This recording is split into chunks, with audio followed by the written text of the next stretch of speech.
Hello, my fellow cycle breakers, and welcome to my channel. You have found me from your intuition, your spirit team, or whatever energy resonates with you. I am so excited to share my journey into the unknown with all of you. And I am here to remind us at the very beginning of every single reading to remember that we are not here to explain the unknown, we are here to illuminate it. Okay, so the last video I talked a little bit about tarot and a little bit about clairsentience and the clairs in general. And in this one, I really kind of want to dive into the reason why I even started with tarot in general. And I think it's really important because then it humanizes me a little bit. And I always find it very interesting to hear like how someone gets into tarot. I told you about all of the gifts that we can kind of tap into, so I will make sure that I link that video at the end of this one. But right now, I'll figure that out. And so my journey into the world and realm of tarot, I have a lot of little prompts over here to kind of help me, was mostly because I was very lost with journal prompts in general. So I have always been a journaler, but more an erratic journaler. So I journal when something really fucked up happens in my life. And then I'll be like, oh my God, I need to like talk to my journal about things. Which was like, you know, there would be moments in my life where I would be journaling every single day for like 2 weeks. There would be moments in my life where I wouldn't touch a journal for literal months. Like I have proof of it. And so it was clearly when things were going in a shitty direction that I would journal. And then I got to a point where I was in a panic attack mode. I was like, what the hell is going wrong here? I have everything I want. I have the job that I want. Yeah, I'm working really hard and I'm doing the things, but like, it just didn't make sense to the reason why I was in such a I was so much in panic mode and my body was stressed, my mind was stressed, everything's stressed. And I'm like, what is happening to me? What is going on? So I decided to do some journaling. And at the time, I think, to be completely honest with you, the holistic psychologist on Instagram was what really kind of like helped me navigate through some like difficult moments in my life. So I bought this book, and you can't see it because of the way it is right here, but it says How to Meet Yourself by Dr. Nicole LePera. Amazing book, so many amazing journal prompts. It is really cool too because it goes through a whole bunch of like sections where she tells you things and then you get to practice it yourself, which personally I thought was really cool. It took me, like, I think with dedication, 6 months, maybe longer, maybe 7 months to finish that book. And that was through, like, it was heavy for me. So it took me a really long time to really sort through and really kind of meet myself where I was at that time. So during that process, I went to go on Google and I was like, how to help me with journal prompts? Because as much as I liked that book for structure, I also wanted a little bit of non-structure too.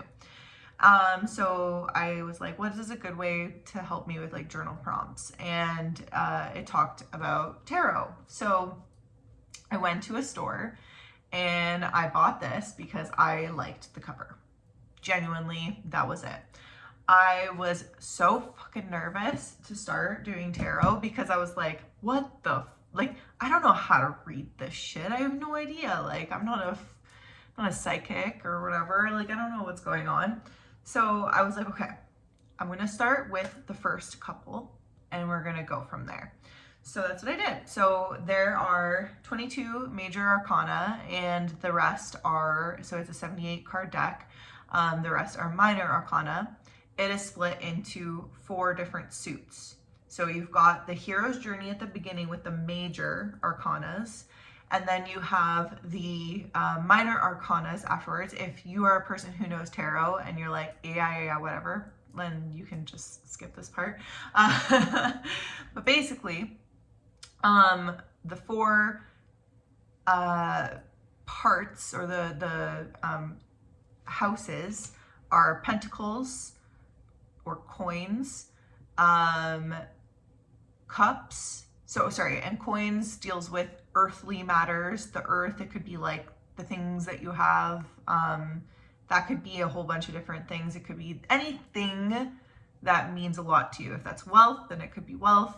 It could be your material world around you. It could be like just the things that you've accumulated. It's more earthly though, so think of it that way. And then we've got the swords, which is the mind. So that's thoughts. Then we've got cups, which is emotions. And then we also have, oh gosh, wands. And wands are all about fire, soul, and passion. So I was like, okay, let me get into this, like whatever. So I get into it and I only pulled one single card of the major arcana every single night. And it helped me kind of like just think of what was the overall overarching theme of my day. And then I was able to do journal prompts from there. Quite quickly, I was able to start incorporating other parts of the deck. And I would say for about a year, I worked with one deck and one deck only. And that was kind of how I got into my shadow work, which is essentially just you meeting yourself and being completely honest with who you are. And and just really working through some really difficult emotions. Some of you might be like, okay, cool, why are you talking about this? Well, the reason why I'm talking about this is because I really want to help people on your journey to teach you how to play. Okay, like, I didn't want to take myself too seriously with all this journal prompt shit, right? Because it can be super heavy. Like if you have ever done any sort of journaling or if you've tried self-help stuff, therapy, whatever you want to call it, it's a lot. And it's also a lot of heavy work to do. And so I wanted to play, and doing tarot was my way of playing. There's so many different ways that you can play. My biggest advice for anybody who's watching this right now, if you're like, oh yeah, tarot's kind of cool, get a deck. Go out, go on Amazon. There's so many on Amazon, it's ridiculous. Or I like going to physical stores, find a cool metaphysical shop, go find a deck of tarot and just fuck around with it. Like seriously, it's so much fun. And just take the time for yourself every single day. I always did it at night. Now I'm more of like a morning person. I start my day off with tarot, so it's completely shifted. It's changed. It changes also depending on like the time and day. So, yeah, like just give it a shot. If that's not your vibe, if you're like, no, don't do it. Like do whatever you want, right? Find something that you're really passionate about. It could be like racing cars. It could be doing like a simulation car thing. It could be maybe you're really into rocks and you want to go outside and collect them. Or maybe you're the type of person who is into like specific games, right? Go out and do it, and you will and do it in a way that you're going to meet yourself. Okay, so don't just find any game that's going to shut off your brain. Find something that will challenge you a little bit. The reason why I did tarot was because it challenged the hell out of me. I was like, this is so out of my comfort zone. This is so different. But I want to learn about myself. So I'm going to try it. I'm going to give it a shot. Okay. So get biggest words of wisdom here. Get outside your comfort zone. It might surprise you and you might actually become really good at it, because now I have a ridiculous amount of tarot and oracle decks. Anyways, I digress. So, what kind of helped me with tarot, which is interesting, was how the cards changed. And I want to show a card that scared the shit out of me when I started doing tarot. It is the 10 of Swords. As you can see in this right here, it is bloody. It is terrifying. And yes, this card is about betrayal. Yes, this card is about release. Yes, this card is about cutting away at things. This scared me very, very much. So same with this one right here, the Tower. Oh my God, terrifying. But as I continued forward with my reflection journey, I started noticing in very specific circumstances that these were actually amazing. One specific one that I will tell you about right now is the Ten of Swords. So my really good friend got into a major accident where she, like, I didn't know how major it was. All I knew was it was a major accident. I pulled tarot and I got this card being like release, like cut off, betrayal, etc. And I'm like, oh my God. I was thinking the worst. I was like, oh my God, she's gonna die. I was like thinking the worst case scenario. My anxiety is going into a horrible loop. So I ended up realizing that throughout the day, after just letting things happen, that it had nothing to do with her. It had everything to do with me. I was so mad at my brother because he didn't tell me. So his fiance had told me about the accident, all the stuff, and I was so mad at him. I was like, oh my God, why didn't this motherfucker tell me about my really good friend? What is going on here? And so at the very end of the day, I realized after pulling this card, I was like, it was telling me to release my anger, because my anger there was no space for my anger. My brother did what he did at the moment. He was also involved in the entire thing. He wasn't thinking about me, and nor should he have. He was thinking about like the best of everyone, best of everything. He was thinking in a completely different mindset. So when I figured everything out, everything was fine. It wasn't, but it was, right? She wasn't dying. She was severely hurt, but everything ended up working out well. It just was, I just wanted to share that specific moment because I was thinking the worst case scenario when it wasn't, and it taught me that. It taught me that throughout a good 12 hours. It took 12 hours for me to like really understand that. It could have taken longer, and there has been moments for that, but that's another video.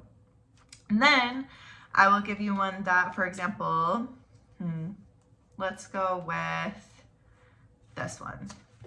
I personally love the Temperance card, balance. And there has been times though where I love this card. I'm like, oh, balance. Like, especially when I first started, I was like, oh my God, I love balance. Give me it all. Like, you know, but then over time, I noticed that sometimes I would get really frustrated by seeing this card because I was like, oh, why are you telling me to balance? I am balanced. I'm like, oh, there's the frustration. I need to pause and I need to think things through a little bit here.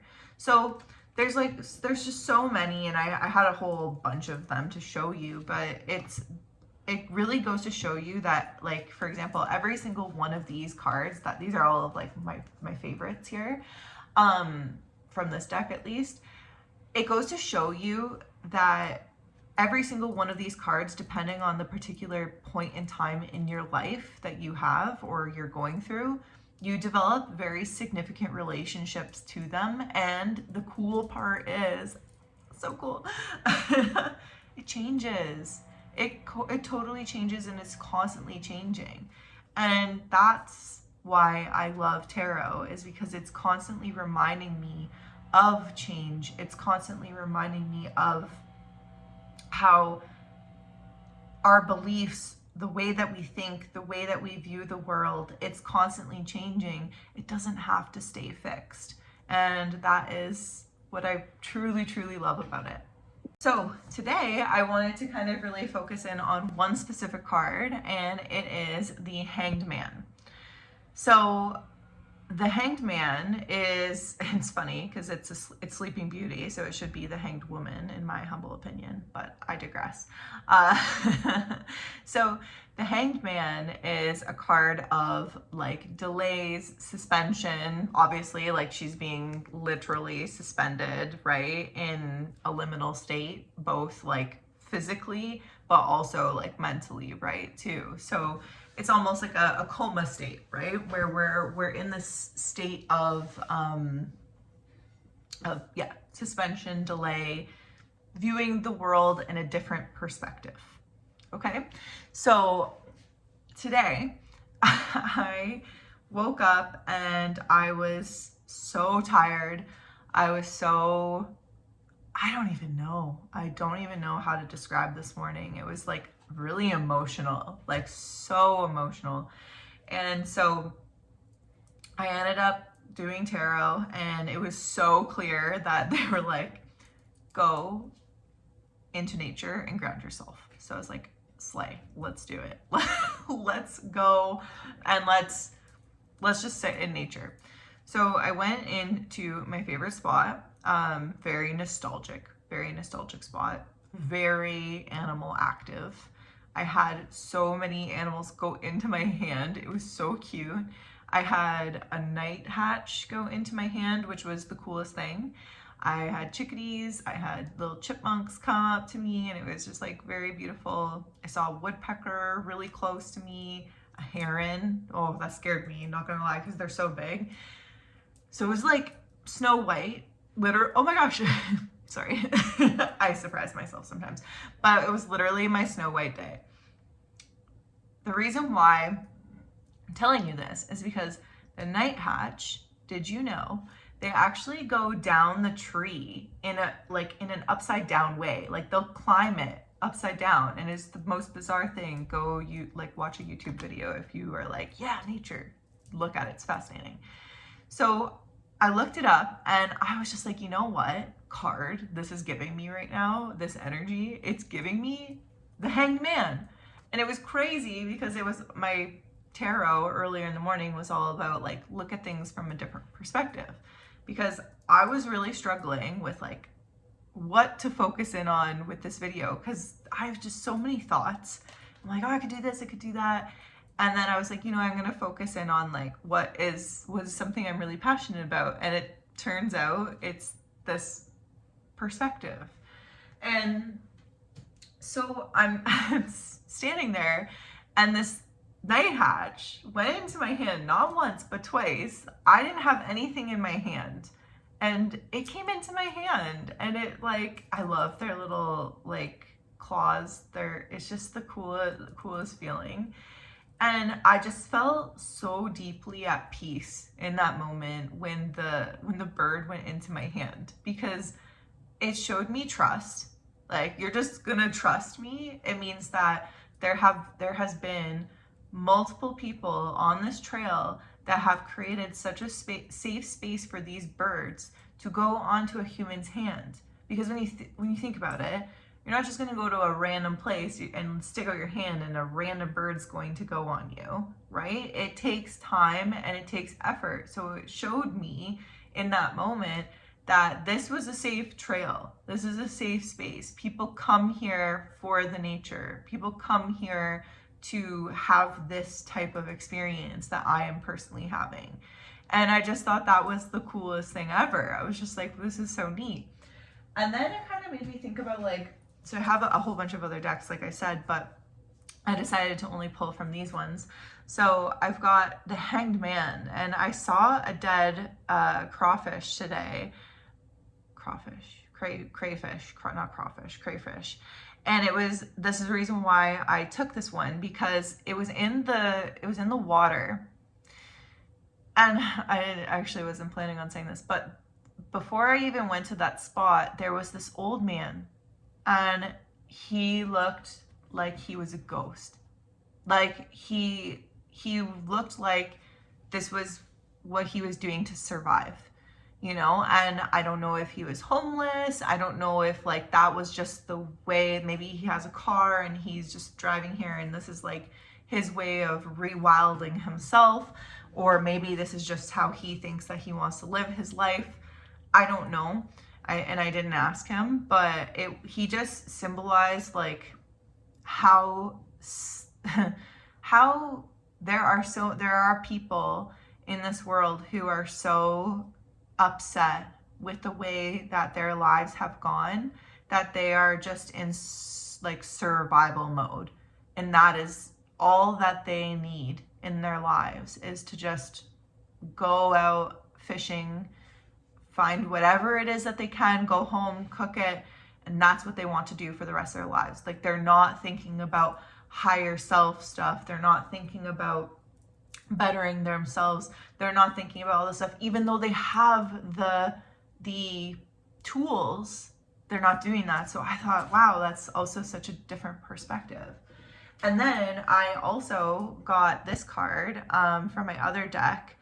And this card really made me think, because I saw a bunch of these really beautiful trees that you can like sit in out there. And it just made me like see things differently too, when I was looking at the trees and looking at the bark and just looking how big their trunks were. Like, there were some of them that were insanely large, and it was cool because there's this one there on this trail that is a literal U, and you can sit on it, and it's really cute. And it just made me think, like, again, how many people have sat on that tree? That tree has been there for how long, and has just watched and just has been an observer. And you know, even if someone, maybe there's a little kid that was hurting it or not trying to, but it was, right? Like, it didn't harm them. It didn't hurt them. Like, it just witnessed their point in time in their life. So this card also gave me a different perspective today on how we can look at things in nature and we can see ourselves reflected in them. And, or for me, for example, when I think of mirroring specifically, like that old man, I do not resonate with that old man. I don't, because I'm so curious. I'm so vibrant. So when I saw this old man hunched over and walking, and I saw him like a ghost, I was like, I don't resonate with you. That's still a mirror though, right? Because then we can see what we resonate with and what we don't resonate with. And I think what makes me see things in that different perspective or that different way with that old man, for example, I don't resonate with him, it kind of pushes me to want to make our society a way better place so that we can actually create a space so that everybody feels connected, and that even if we are more hermits, everybody feels like we can actually come together and thrive. Maybe not all the time, maybe that's not every single day, but I want to create a space where we can, I don't know, somehow come together. Maybe it's YouTube, maybe it's like a physical space. I'm not entirely sure yet what that is for me. I have thoughts and ideas, but I just think that this is my first step in creating that safe space, is to share my thoughts with all of you and my bigger perspective for this world, because today really did provide me with a different perspective. And I'm so thankful that 2 years ago, I started my tarot journey, and it has now provided me with multiple different perspectives of the same card, right? So I just wanted to share those random thoughts with you. In conclusion, perspective shifts really depend on our mood, our emotions, maybe sometimes even our financial situations, relationship problems, whatever is going well in your relationship too. Sometimes we can get sucked into those emotions. Just in allowing us to understand that our perspective is constantly changing because of these influences that we have in our life. So allowing us, cycle breakers, to hold space that we can see things from different perspectives is so key. In my journey, I showed you all how I started to hold space for myself in by learning how to use a new tool such as tarot. By carving out that time and making the energy for that time, no matter how tired I was able to view and witness my life with grace, with more compassion, with patience and kindness. And I still am learning that today. That's not something that has changed. I am constantly learning how to incorporate this grace and patience into my life. So I urge you all to go out and find something that challenges you while also shining and lighting you up. Share in the comments about a skill that you would really like to learn, or that you would like to try to learn, and one baby step that you'll take to get there. That could be researching, that could be going and getting a tarot deck or looking online, it could be anything. I want us to show up for each other, invest in ourselves, and honor our unique cycles together. So keep breaking those cycles, keep breaking the intergenerational trauma, because the more that we do that, the better we make our world. You're doing some crazy, amazing work for anybody who is just focusing on play and raising your vibration and making the world and yourself a way better space to be in. Until next time.